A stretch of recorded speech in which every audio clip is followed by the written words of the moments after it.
أعوذ بالله من الشيطان الرجيم بسم الله الرحمن الرحيم السلام عليكم ورحمة الله تعالى وبركاته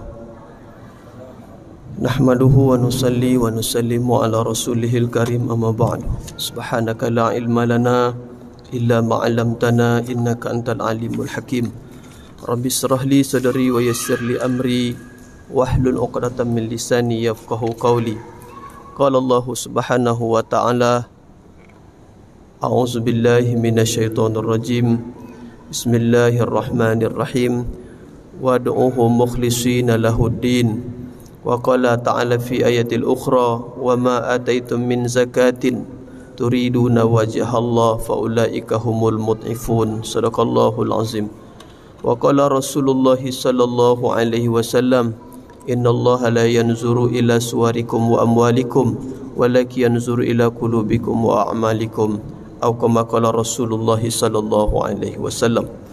Para alim ulama, para ustaz, para guru-guru kami, hadirin hadirat, tuan-tuan, puan-puan jemaah solat zuhur Masjid Raya An-Nur Provinsi Riau yang dimuliakan oleh Allah Subhanahu wa taala. Kita sudah berada di ujung Ramadan. Alhamdulillah, semata-mata ini karena kasih sayang Allah kita masih bisa tarawih, tadarus, berbagi sedekah, qiyamul lail, iktikaf dan sebagainya. Tapi ada satu yang akan menjadi renungan kita pada siang ini sebagai bahan untuk kita bermuzakarah, yaitu meluruskan niat dalam setiap amal. Syarat diterimanya amal salah satunya adalah kalau kita buat amal semata-mata karena Allah untuk mencari ridha Allah Ta'ala. Satu orang kalau tidak beramal, ini satu masalah. Tapi kalau satu orang buat amal tapi niatnya tak betul, ini juga jadi masalah. Apa itu ikhlas? Ikhlas adalah melakukan amal semata-mata hanya untuk mendapatkan keridhaan Allah, untuk menyenangkan Allah, untuk menggembirakan Allah Ta'ala. Bukan untuk mencari kemasyhuran, bukan ingin disebut-sebut, ingin dipuji-puji, tidak. Semata-mata hanya karena Allah untuk mencari ridha Allah Ta'ala. Baik, kita ada beberapa hadis Nabi sallallahu alaihi wasallam yang menyatakan tentang pentingnya ikhlas dan bahayanya kalau kita beramal tidak ikhlas karena Allah. Hadirin tuan-tuan dan puan yang mulia, Allah Subhanahu wa taala zat yang maha sempurna, yang maha tinggi, yang maha mulia. Allah Subhanahu wa taala tidak berhajat dengan amal-amal kita. Kita buat amal, kita tak beramal, Allah Subhanahu wa taala tetap zat yang maha tinggi, yang maha mulia. Semua kita beramal tidak menambah ketinggian kemuliaan Allah. Kita tak mau beramal pun tidak akan menurunkan ketinggian dan kemuliaan Allah Ta'ala. Tapi yang menjadi kerisauan kita adalah ketika kita sudah capek beramal, kita sudah puasa, letih kita, pahit tenggorokan kita, tahajud kita malam hari, tarawih kita malam hari satu juz satu malam, sampai dah naik buah betis kita. Kemudian kita infak, sedekah, kita tahan keinginan kita untuk shopping bersama isteri anak demi untuk bersedekah, berbagi ke anak yatim, orang miskin.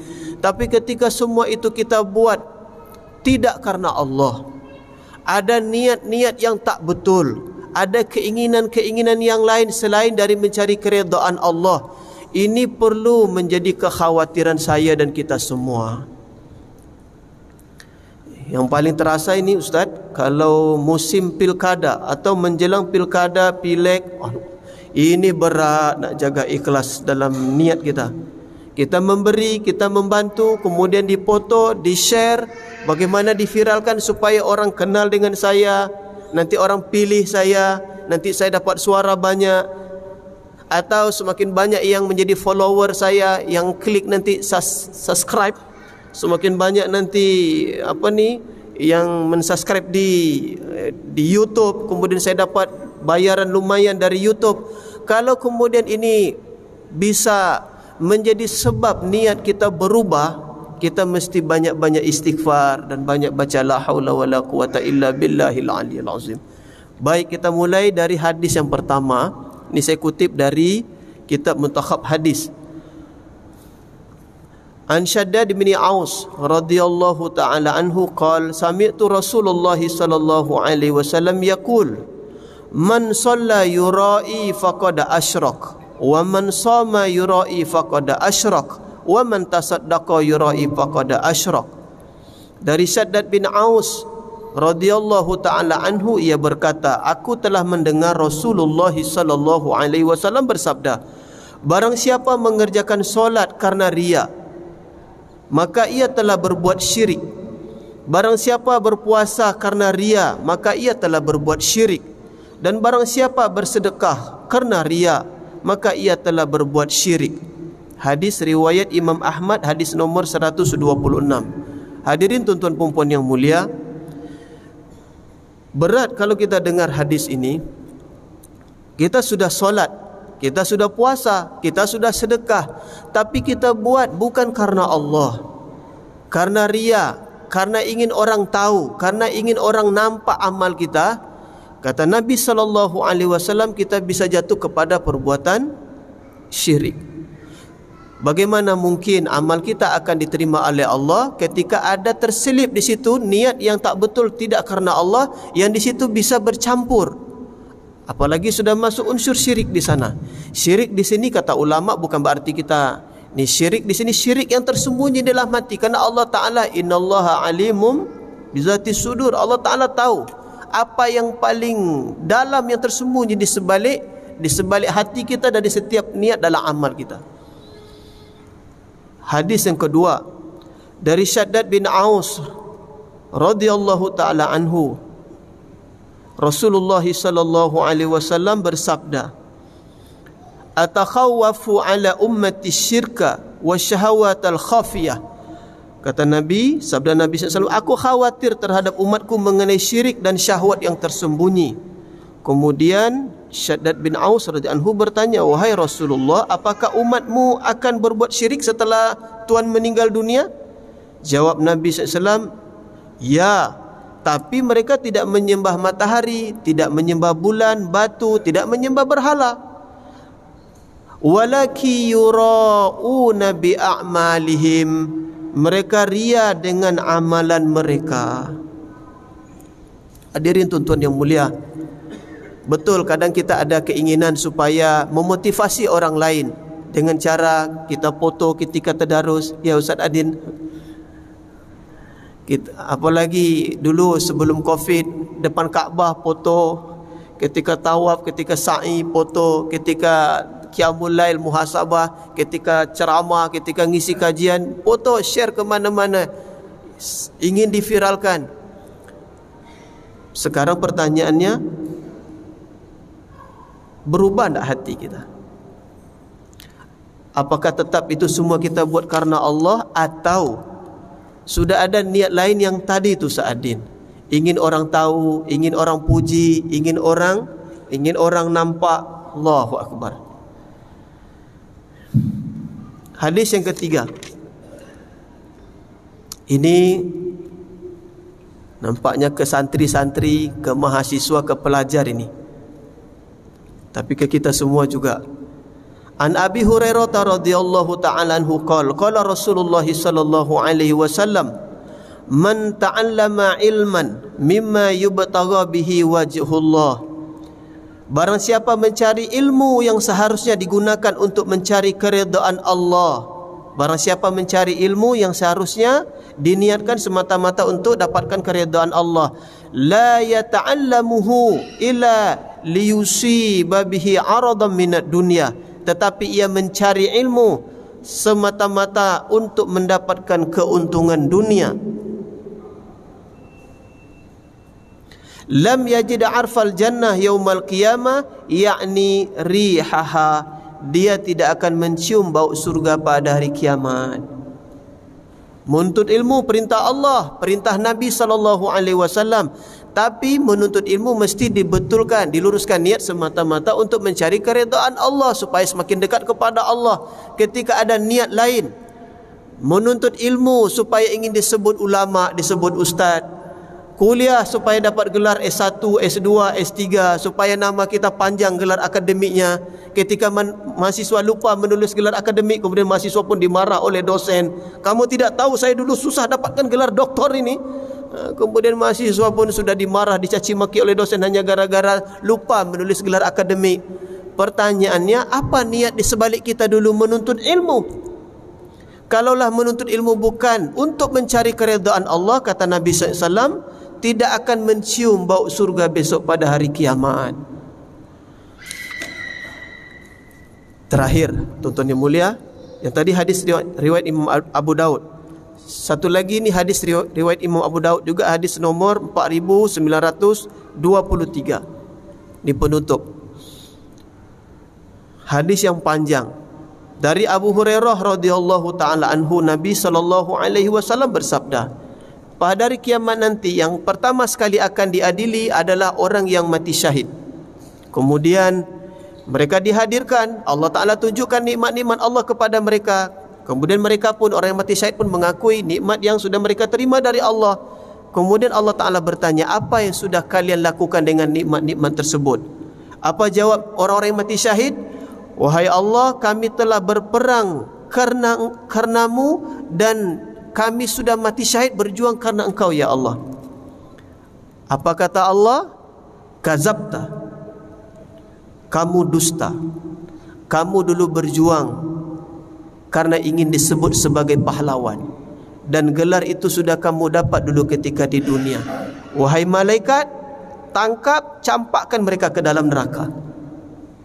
Yang kedua, yang dipanggil, yang dihisap siapa? Orang yang mempelajari ilmu, mengajarkan ilmu, membaca Al-Quran. Allahu Akbar, ni kita ni ustaz.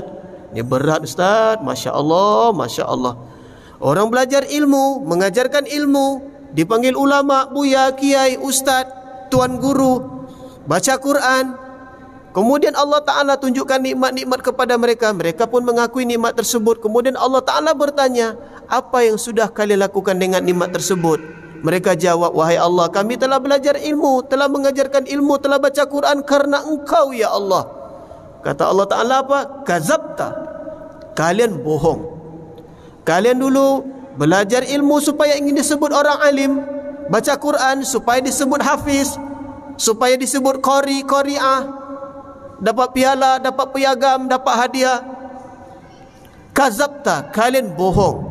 Allah Ta'ala perintah malaikat supaya tangkap mereka ini, campak ke dalam neraka. Kelompok ketiga yang Allah Ta'ala panggil siapa?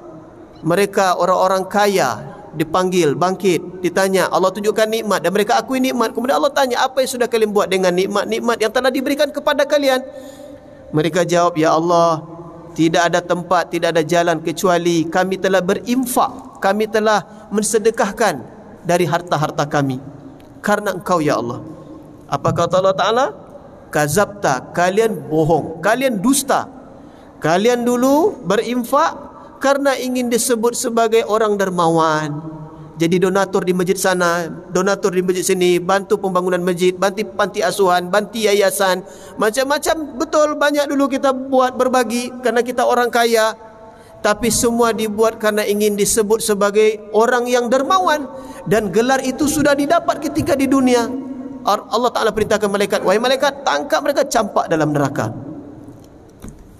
Allahu Akbar.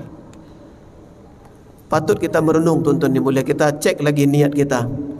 3, sebelum beramal, cek niat. Saya buat ini karena siapa? Karena Allah atau karena selain Allah? Sedang beramal, cek lagi niat. Saya buat amal karena siapa? Selesai beramal, kita cek lagi, kita buat amal karena siapa? Karena Allah atau karena selain Allah? Komandan kita solat, pimpinan solat, kemudian kita sebagai bawahan ikut solat. Apakah kita solat karena Allah atau kerana kita segan dengan komandan, dengan pimpinan? Pimpinan solat subuh berjemaah, Pak Gubernur, Pak Sekda buat subuh keliling. Kemudian yang lain-lain pun ikut sibuk, ikut solat subuh berjemaah keliling bersama Pak Sekda, bersama Pak Gubernur, Pak Wali Kota, Bupati. Pertanyaannya adalah, apakah saya buat amal ini karena Allah atau karena ingin cari muka depan pimpinan, supaya saya dilihat oleh pimpinan saya orang soleh, saya pun ikut sekali dalam kegiatan. Na'udzubillah.